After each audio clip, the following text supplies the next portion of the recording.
দেখেন এখন তারেক মনোয়ার আর আব্দুল মালেক সাহেব দুইজনকে নিয়ে পাঙ্কু পোলাপান, হুজুর মানে এক কলমও লেখে নাই, হুজুর লেখে নাই, মুরব্বীরা কেউ লেখে নাই, যত পাঙ্কুরা এমন আজে বাজে বক্তব্য দিয়ে দুইজন মানুষের পরনের কাপড় খুলে ফেলাচ্ছে। তারা কারা? দুইজনই তো আমাদের মানুষ, দুইজনই আমাদের মানুষ। আমাদের এই কাদা ছোড়াছড়ি দেখে জেনারেল পাবলিকরাও হাসে, বহির্বিশ্বে এগুলো সব ডাবিং হয়ে যায়, তারাও কয় এই হলো মুসলমান, এই হলো মুসলমান। নিজেরা নিজেরা ও ফেসবুক আলারা, অনুরোধ করে তোমরা থেমে যাও, শোনা, থেমে যাও, আর কলম বাড়াইও না, কলম আগাইও না, থেমে যাও। দুইজন সম্মানী মানুষ, দুইজনকে যার যার স্থানে সম্মানের সাথে থাকতে দাও। যার যেখানে যোগ্যতা আছে আল্লাহ তাদের সেই জায়গা সেট করছে। তুমি লুঙ্গি ধরে কাপড় ধরে টাইনে নামাতে পারবা না কেউ রে। এক কথা মনে রাখবেন, ওই যে ফাঁকে বলে আসছি, আপনি যে দলই করেন না কেন, রাজনৈতিক একটা কথা বলে যাই, আমলিগ করেন করেন, বিএনপি করেন করেন, জাতীয় পার্টি করেন করেন, আপনার যে দল ভালো লাগে গণতন্ত্রের দেশ সেই দল করবেন। এই বলে আপনি একটা রাজনৈতিক দল করতে যায় কখনো আলেম উলামা কোরআন সুন্নাহর বিপক্ষে যেন জবান খুলেন না বাপ। একটু পায়ে ধরে হয়ে গেলাম, আপনার করতেছেন আপনার গতিতে করেন। আলেম উলামা কোরআন সুন্নাহ আল্লাহ রসুল ইসলাম শরিয়ত মাদ্রাসা এগুলোকে কটাক্ষ করে কথা বলে আমি দেখেছি হাজারের উপরে, আমি নাম ধরে ধরে রেফারেন্স দিতে পারবো, আমি এগুলো নোট করে রাখি। অ্যাক্সিডেন্ট করছে, পড়ে গেছে, আর উঠতে পারে না। এরপরে আমলায় কাঁদতেছে, হুজুর কি আল্লাম, হুজুর একটু দেখে দিলাম, মাপসব ওলামাই কিরাম তো নরম দিল, তারা যাই আবার জাড়িয়ে যে মাতপাট করিও দিয়ে আসে। এরপরও যত দোষ নন্দ ঘোষ মৌলবীরা দেশটা খালো, এগুলো কইেন না। এমনি তো ভাত কমাই খাওয়া ধরছে, আগের মতো খাই না, কমই খায়। আল্লাহ পাক রব্বুল আলামিন আমাদের সকলকে সহি বুঝ দান করুন। আখেরি দাওয়াত আমরা যারা একটু হজে যাবেন তো ইনশাআল্লাহ, দেখি কার কার নিয়ত আছে। হজ হজ হজ উমরা মক্কা যাবেন ইনশাআল্লাহ।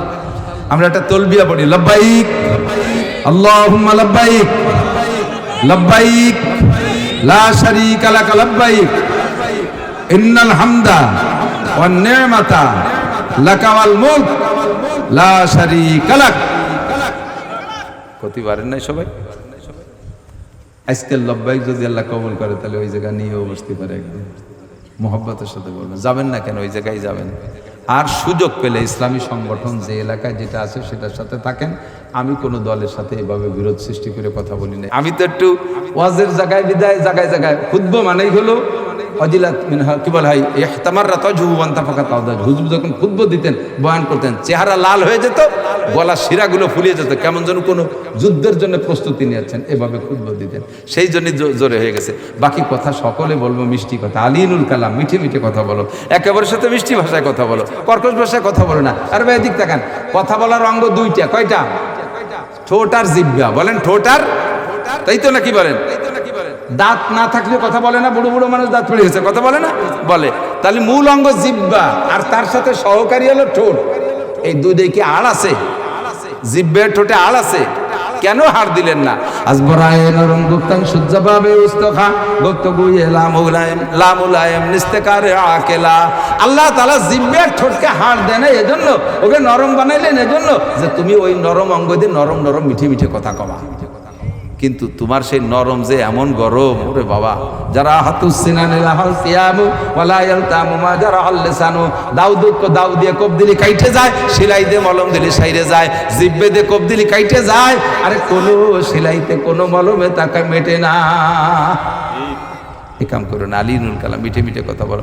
দেখেন আপনারা যারা হজে গেছেন, উমরায় গেছেন, তারা সাক্ষী দেন, মক্কায় অনেক শোরগোল শোনা যায়, কিন্তু মদিনা নীরব। মদিনা আল্লাহ বলছেন লা তারফা আসওয়াতাকুম ফাওকা সাওতিন নবী। নবী হায়াতুন নবী কবরে শুয়ে আছে, তার কবরের পাশে দাঁড়ায় তোমরা জোরে কথা বলে না। মদিনা টোটাল নীরব, একটা শান্তির জায়গা। আলহামদুলিল্লাহ। আপনি আলিনুল কালাম, নরম ভাষায় কথা বলেন। 3 নম্বর, ওয়াসিলুল আরহাম, ভ্রাতৃত্ব বন্ধন ঠিক রাখেন।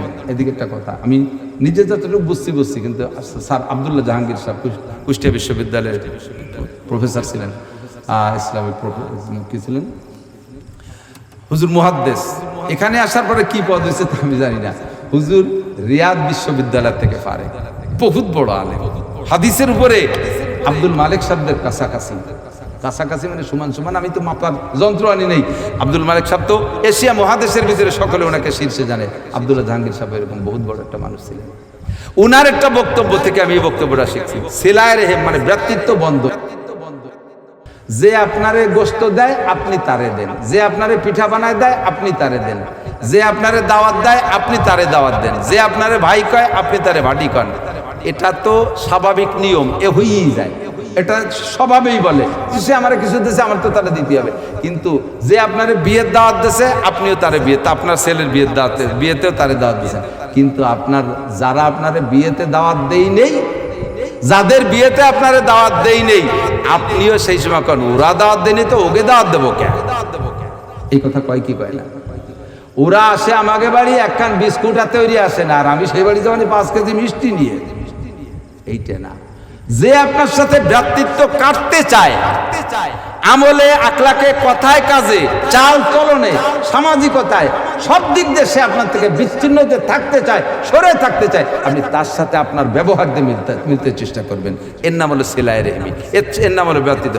আর যার সাথে লেনদেন ভালো আছে তার সাথে তো আছেই, সে জায়গায় তো আর গলা লাগতেছে না, সেটা ঠিক রাখেন।